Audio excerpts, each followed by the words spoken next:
ইরানের একের পর এক হামলায় খোশমেজাজে থাকতে পারছেন না মার্কিন প্রেসিডেন্ট ডোনাল্ড ট্রাম্প। এবার ইরানের দিকে ইঙ্গিত করে বলেছেন, যদি কাতারের তরলকৃত প্রাকৃতিক গ্যাস এলএনজি স্থাপনায় আর কোনো প্রতিশোধমূলক হামলা চালানো হয়, তবে ইরানের পুরো দক্ষিণ পার্স গ্যাস ফিল্ডকে উড়িয়ে দেওয়া হবে। সোশ্যাল মিডিয়া প্ল্যাটফর্ম ট্রুথ সোশ্যালে দেওয়া এক পোস্টে তিনি এই সতর্কবার্তা দেন। মার্কিন প্রেসিডেন্ট কঠোরভাবে হুঁশিয়ারি দিয়ে বলেন, যদি কাতার পুনরায় আক্রান্ত হয় তবে ইসরায়েলের সাহায্য বা সম্মতি ছাড়াই যুক্তরাষ্ট্র এককভাবে ইরানের দক্ষিণ পাস গ্যাস ফিল্ডে এমন প্রচণ্ড শক্তি ও সক্ষমতা নিয়ে হামলা চালাবে যা ইরান আগে কখনো দেখেনি। তবে ট্রাম্প আশ্বস্ত করেন, ইরান যদি কাতারের উপর নতুন করে হামলা না চালায় তবে ইসরায়েলও ওই গ্যাস ফিল্ডে কোনো হামলা চালাবে না। গরমে আরাম নিয়ে হবে না হাহুতাশ, ঘুরলে পরে ওয়ালটন ফ্যান বাতাস আর বাতাস।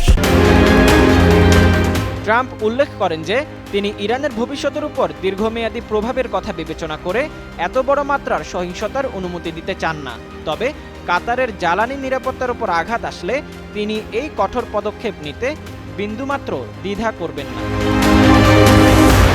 এই উত্তেজনা সূত্রপাত হয় গত বৃহস্পতিবার ভোরে, যখন বিশ্বের বৃহত্তম এলএনজি উৎপাদনকারী প্রতিষ্ঠান কাতার এনার্জি জানায় তাদের বেশ কিছু স্থাপনায় মিসাইল হামলা হয়েছে। এতে বড় ধরনের অগ্নিকাণ্ড ও ব্যাপক ক্ষয়ক্ষতি ঘটে। কাতারের প্রতিরক্ষা মন্ত্রণালয় এই হামলার জন্য ইরানকে দায়ী করে জানায়, রাস লাফান ইন্ডাস্ট্রিয়াল সিটিতে ইরানি ক্ষেপণাস্ত্র আঘাত হেনেছে। মূলত বুধবার ইরানের বৃহত্তম এই দক্ষিণ পার্স গ্যাস ফিল্ডে ইসরায়েলি হামলার পর ইরান পারস্য উপসাগরীয় অঞ্চলের জ্বালানি অবকাঠামোতে পাল্টা হামলার হুমকি দিয়েছিল। উল্লেখ্য, ইরান ও কাতারের মধ্যে যৌথ মালিকানাধীন এই দক্ষিণ পার্স ফিল্ডটি বিশ্বের বৃহত্তম গ্যাস ক্ষেত্র এবং এটি ইরানের অভ্যন্তরীণ জ্বালানির প্রধান উৎস। মোজাম্মেল পায়েল, যুগান্তর নিউজ।